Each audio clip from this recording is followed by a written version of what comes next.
सो मेरी जान, आज का हमारा टॉपिक होगा energy stored in a capacitor. Chapter का नाम हमारा इलेक्ट्रोस्टैटिक्स है। एक इक्वेशन आपकी बुक की होगी और एक मैं आप लोगों को खुद करवाऊंगा कि बुक में क्या गिवन है और दूसरी पॉसिबिलिटी इसकी क्या हो सकती है। जो लोग न्यू है पहले इस लेक्चर को जरा ध्यान से सुनिएगा, मसला नहीं आएगा इंशाल्लाह। एनर्जी स्टोर्ड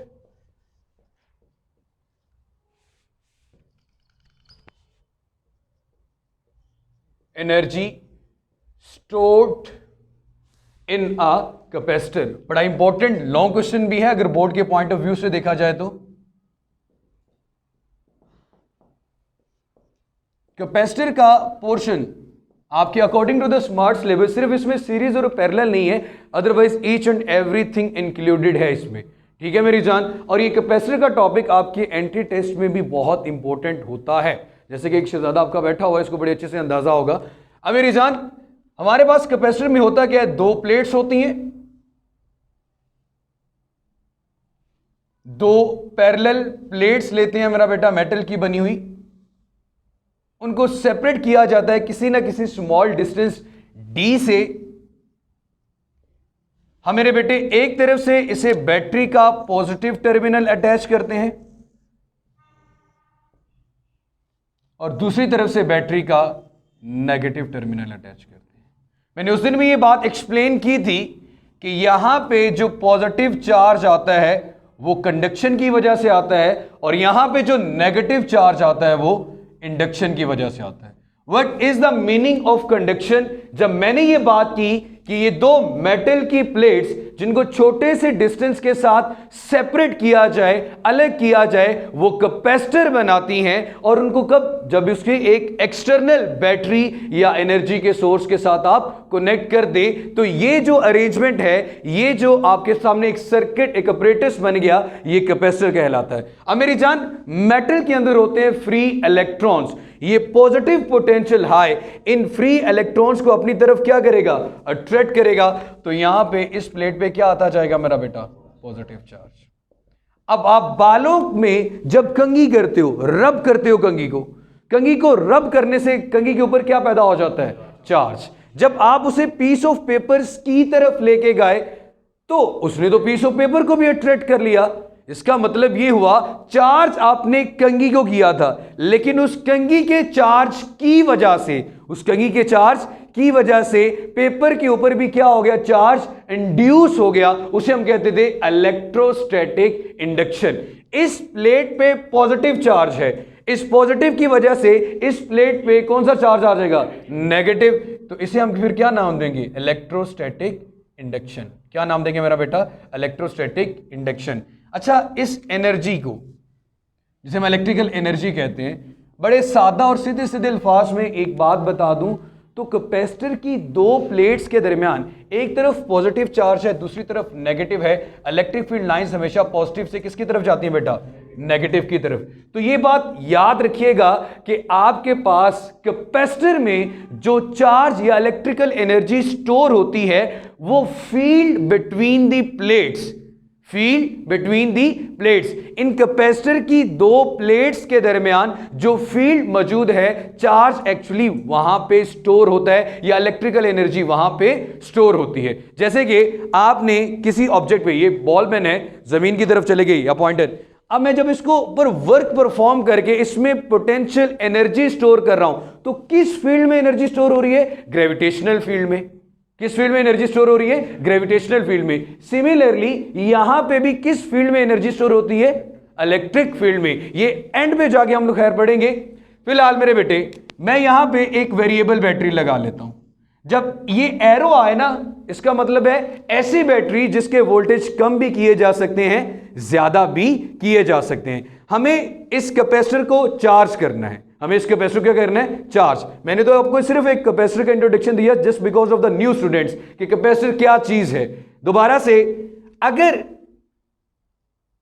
शुरू में चार्ज की वैल्यू कब जीरो होगी? जब अभी हमने उसे स्टार्ट ही नहीं किया, जब पोटेंशियली हमने उसको क्या दिया? जीरो। तो चार्ज की वैल्यू भी क्या होगी? जीरो होगी। फिर मेरा बेटा जब आप उसे मैक्सिमम पोटेंशियल प्रोवाइड कर दोगे तो कैपेसिटर की प्लेट के ऊपर चार्ज भी क्या आ जाएगा? मैक्सिमम आ जाएगा। ऐसे ही होगा ना, जैसे आपने स्टार्ट किया जीरो था तो किसी किस्म का कोई चार्ज स्टोर उस पर नहीं हुआ। जैसे पोटेंशियल मैक्सिमम होगा आहिस्ता आहिस्ता आहिस्ता आहिस्ता ही होगा ना, स्टेप बाय स्टेप। इसके बाद बड़ा इंपॉर्टेंट टॉपिक है हमारा charging and discharging of a capacitor का। आ जाए बेटा जल्दी से बैठ जाए। Charging and discharging of a capacitor का, तो मेरी जान उसमें हम पढ़ेंगे चार्जिंग कैसे होती है और डिस्चार्जिंग कैसे होती है। अभी तो फिलहाल ये देखना कि energy stored in a capacitor. मेरे बेटे इसी स्टेप को लेके हमने आगे चलना है। मेरे बेटा जब आपके पास इंक्रीजिंग ऑर्डर आ रहा हो ना, किसी भी चीज का इंक्रीजिंग ऑर्डर आ रहा हो, मतलब आहिस्ता आहिस्ता वो चीज बढ़ रही हो, तो हम वहां पे हमेशा कौन सी वैल्यू लेते हैं? Average value. कौन सी वैल्यू लेते हैं? Average value. इस वोल्टेज पे, इस बैटरी पे ये एरो का साइन आपको ये लगा बता रहा है कि ये वोल्टेज आपके वेरिएबल हैं। वेरिएबल का मतलब ये मिनिमम वैल्यू से किसकी तरफ जा रहा है? मैक्सिमम वैल्यू की तरफ। तो इंक्रीजिंग ऑर्डर आ गया, और जब भी इंक्रीजिंग ऑर्डर की बात करेंगे तो मेरा बेटा हम कौन सी वैल्यू लेंगे? Average value. कौन सी वैल्यू लेंगे? Average value. तो वोल्टेज की हमने कौन सी वैल्यू लेनी है मेरा बेटा? Average value. अगेन इस पॉइंट को ध्यान से समझना, एवरेज वैल्यू क्यों लेते हैं? जब भी कोई चीज इंक्रीजिंग ऑर्डर में हो, आहिस्ता आहिस्ता बढ़ रही हो, तो उस वैल्यू को जब आपने सम अप करना हो तो उसकी एवरेज लेते हैं। एवरेज का मतलब मिनिमम और मैक्सिमम दोनों को ऐड करके 2 पे डिवाइड कर दो। यही होता था मेरी जान। अब मेरे बच्चे, मुझे टॉपिक ये बता रहा है कि आप सारी बातें छोड़ें, energy stored in a capacitor calculate करें। Energy stored in a capacitor calculate करें। तो मेरे बेटे इधर देखिएगा, आपने ये फॉर्मूला पढ़ा हुआ है, V is equal to W/Q। इन तीनों में कौन सी चीज है जो रिप्रेजेंट कर रही है एनर्जी? है work. Work is a form of energy. अगर मैंने एनर्जी कैलकुलेट कर ली, मतलब चार्ज पे किया गया वर्क अगर कैलकुलेट कर लिया, तो मैंने एनर्जी कैलकुलेट कर ली। तो अगर मैं वर्क कैलकुलेट करना चाहता हूं तो क्यू किसके साथ आ जाएगा बेटा? V के साथ। लेकिन अभी मैंने आपको यह बताया कि जब भी कोई चीज इंक्रीजिंग ऑर्डर में होगी तो उसकी कौन सी वैल्यू लेंगे? Average value. तो सबसे पहले तो मेरा पुत्र, मैं यहां पे V की जगह पे लिखूंगा average value of voltage. Average value of voltage. Average value of voltage. मेरे बच्चे एवरेज निकालते हैं पहले।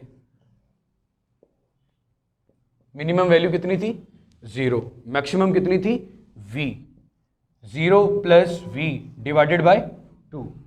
0 प्लस V डिवाइडेड बाय 2। तो मेरे बच्चे ये बन गया V/2। इसको लिख सकते हैं 1/2 इंटू V। तो ये आपके पास क्या आ गई? Average value of voltage.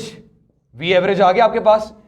इसे हम नाम दे देते हैं इक्वेशन नंबर A का। इस इक्वेशन नंबर A में अगर आप वैल्यू पुट करते हैं, मैं W की जगह पे energy stored in a capacitor का नया नाम रख लेता हूं U, ताकि आपको क्लियर हो जाए कि हम सिर्फ एनर्जी की ही बात कर रहे हैं। W को किसके को लिख लिया? U के। अब यहां पे Q की जगह पे Q आ गया, V की जगह पे क्या आया मेरा बेटा? 1/2 इंटू V। 1/2 into V। तो क्या इक्वेशन बनी आपके पास energy stored in a capacitor की? 1/2 QV। क्या आ गई मेरा बेटा आपके पास? 1/2 QV। अगेन मुझे एनर्जी कैलकुलेट करनी है। इलेक्ट्रिकल एनर्जी मेरे पास ये वर्क है, ये काइनेटिक इक्वल भी होता है, पोटेंशियल इक्वल भी होता है। मैंने कहा यहाँ पे जो वैल्यू है वोल्टेज की वो एवरेज है। 0 से मैक्सिमम की तरफ जा रहे हैं तो हम उसकी एवरेज वैल्यू लेंगे। एवरेज वैल्यू लेने के लिए मिनिमम और मैक्सिमम को ऐड करके 2 पे क्या कर देते हैं? डिवाइड कर देते हैं। तो हमारे पास क्या आ जाती है बेटा? एवरेज वैल्यू आ जाती है। तो 0 को V में ऐड किया तो V ही रहेगा, 2 पे डिवाइड करूंगा तो V/2 आ गया। तो इसको मेरा बेटा मैं लिख सकता हूँ 1/2 इंटू V। मैंने इक्वेशन में पुट किया तो मेरे पास एक इक्वेशन बन गई कैपेसिटर की, या energy stored in a capacitor की, 1/2 इंटू QV।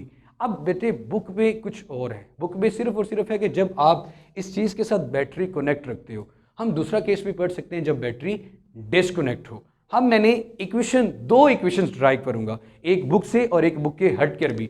एक मेरा बेटा, अगर आपके पास 2 पॉसिबिलिटीज हैं यहां पे,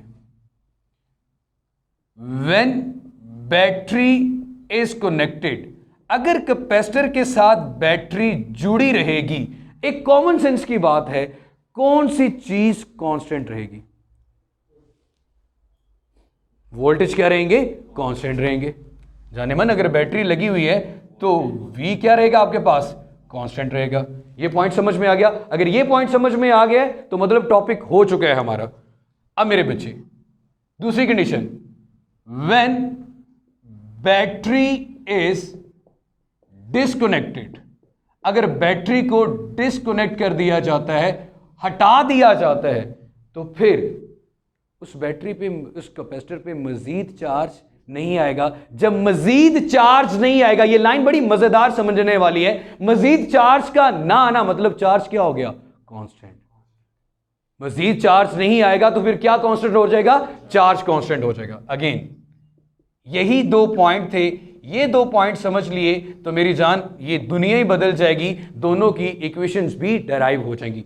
बैटरी कनेक्टेड है तो वोल्टेज कांस्टेंट है, बैटरी को डिस्कनेक्ट कर दिया मतलब मजीद चार्ज नहीं आएगा तो क्या हो गया, चार्ज कांस्टेंट हो गया। अब हमारे पास कैपेसिटर की जो इक्वेशन है Q is equal to CV, जो चीज डिफरेंट होती थी कॉम्बिनेशन में, आपने पढ़ा C0 पैरेलल में, जो चीज डिफरेंट होती थी जनाब वही हम कैलकुलेट करते थे, सेम चीज को तो कैलकुलेट करने की जरूरत ही नहीं है।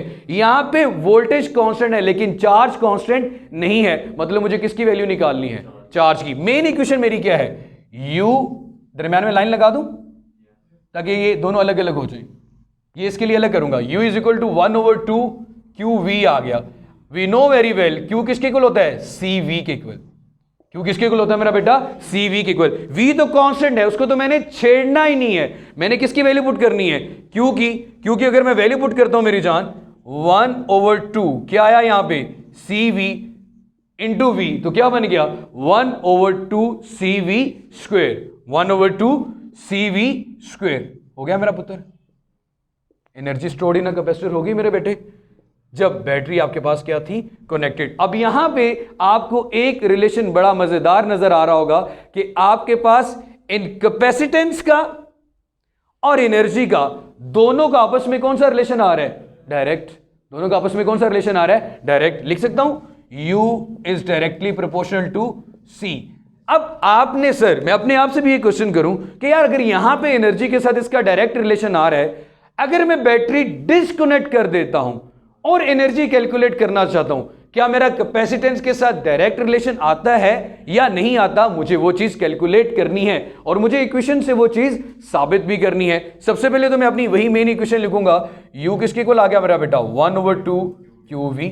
जनरल इक्वेशन तो यही आ रही है। अब आगे पॉसिबिलिटी है बैटरी कनेक्टेड है या बैटरी डिस्कनेक्टेड है। अब मेरी जान अगर मैं बात करूं कि मेरे पास Q कांस्टेंट है, मतलब मुझे Q की वैल्यू कैलकुलेट नहीं करनी बल्कि क्या निकालना है, V। तो according to the capacitor equation Q is equal to CV, V निकालना हो तो क्या आएगा, Q/C is equal to V, Q/C is equal to V। तो मेरे बच्चे यहां पे वैल्यू पुट करें, U is equal to 1/2, Q की जगह पे Q रहेगा, V की जगह पे क्या आ जाएगा, Q/C। Q इंटू Q क्या हो गया मेरी जान, Q स्क्वेयर। तो U हमारे पास आ गया 1/2 Q स्क्वेयर ओवर C। और अगर आप यहां पे गौर फरमाएं तो एनर्जी का कैपेसिटेंस के साथ कौन सा रिलेशन आ रहा है, इनवर्स, कि अगर आप कैपेसिटेंस कम कर देंगे एनर्जी बढ़ जाएगी, यहां पे कैपेसिटेंस बढ़ाएंगे तो एनर्जी बढ़ जाएगी। मेरे लेक्चर में इस चीज का जरा ख्याल रखिएगा, अपवर्ड एरो हमेशा मैं इंक्रीजिंग के लिए लगाता हूं और डाउनवर्ड एरो हमेशा डिक्रीजिंग के लिए। यहां तक मेरे बच्चे किसी को किसी किस्म का कोई मसला हो, अगेन आप इस इक्वेशन को मजीद बड़े और तरीके से मॉडिफाई कर सकते हो। कैसे करके दिखा दूं, अगर इजाजत हो तो ये चीज रेस कर दूं डायग्राम।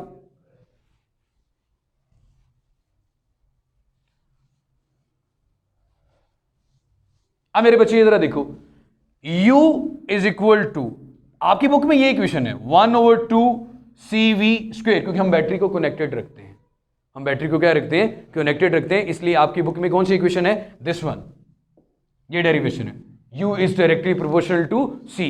मैंने आपको वैसे भी बता दी दूसरी सिचुएशन कि अगर बैटरी डिस्कनेक्ट होगी तो क्या सिचुएशंस होंगी। यहां तक क्लियर मेरी जान। अब ये देखिए मेरा बेटा, आप सब ने कैपेसिटेंस का क्या फॉर्मूला पढ़ा है, A/ε0 εr/d। V हमारे पास किसके इक्वल होता है मेरा बेटा, ED के इक्वल। दो पैरेलल प्लेट कैपेसिटर के अंदर V किसके इक्वल आता है, ED के इक्वल। अब मेरे बच्चे अगर इस रिलेशन को मजीद लिखना चाहो तो ऐसे लिख सकते हो, दोनों की वैल्यू पुट करके 1/2 a epsilon naught epsilon r into d, और यहाँ पे क्या आ गया ई डी स्क्वायर। इसको मजीद सिंप्लीफाई करें 1/2, मेरे ख्याल में ये डी ऊपर जाके क्या हो जाएगा कैंसिल, तो क्या बनेगा a epsilon naught epsilon r into E square d. यहां से एक और चीज क्या पता चल रही है आपके पास कि इलेक्ट्रिक फील्ड के भी क्या आ रही है। अब जो बात मैंने आपको शुरू में बताई थी, जो बात मैंने आपको शुरू में बताई थी, क्या बताया था अभी बताता हूं, U is directly proportional to electric field के स्क्वायर के आ गया, U directly proportional to electric field के स्क्वायर के आ गया, जिसने आपको यह चीज बता दी कि एनर्जी स्टोर्ड किस में होती है, the electric field between the plates of the capacitor. हमने मैथमेटिकली ये चीज साबित भी कर ली कि energy stored in a capacitor is directly proportional to the electric field, कि आपके पास अगर कैपेसिटर में एनर्जी स्टोर होती है तो पॉजिटिव और नेगेटिव के दरमियान जो इलेक्ट्रिक फील्ड स्टेब्लिश है, वो बाउंड्री, वो रीजन, वो एरिया जिसमें ये एक दूसरे के ऊपर इलेक्ट्रोस्टैटिक फोर्स एग्जर्ट कर सकते हैं, वो बाउंड्री, वो रीजन, वो एरिया इनका इलेक्ट्रिक फील्ड कहलाता है। और उस बाउंड्री, उस रीजन और उस एरिया पे एक दूसरे के ऊपर क्या लगाते हैं मेरा बेटा, फोर्स लगाते हैं। यहां तक कोई कंफ्यूजन क्लियर हो गया मेरे बेटे? चले इंशाल्लाह कल फिर अगेन नेक्स्ट लेक्चर में मुलाकात होगी, तो अगेन ये चीज क्लियर कर दूं मेरा बेटा, आप में से जो लोग न्यू हैं एम नज़ीर लिखेंगे तो मेरे चैनल पे आप लोगों को इसके प्रीवियस लेक्चर्स भी मिल जाएंगे। अगर आप लोगों के पास यूट्यूब वगैरह की एसेस है तो वो भी देख लेना, इसी क्लास में ही डिस्कस हुए हैं और कुछ आगे चैप्टर्स के भी हैं, तो इसको भी देख लीजिएगा। घबराना नहीं, स्टिल फिर भी कोई इशू आता है तो यहाँ पे मेरा पुत्र मेरे से दोबारा पूछ सकते हैं आप लोग, ठीक है। और आप लोगों का जो भी क्वेश्चन हो तो आप कमेंट कर सकते हैं। चैनल सब्सक्राइब नहीं किया हुआ तो एम नज़ीर चैनल को भी सब्सक्राइब कर ले। खुश रहें, जीते रहें, आबाद रहें। अल्लाह हाफिज़। जी मेरी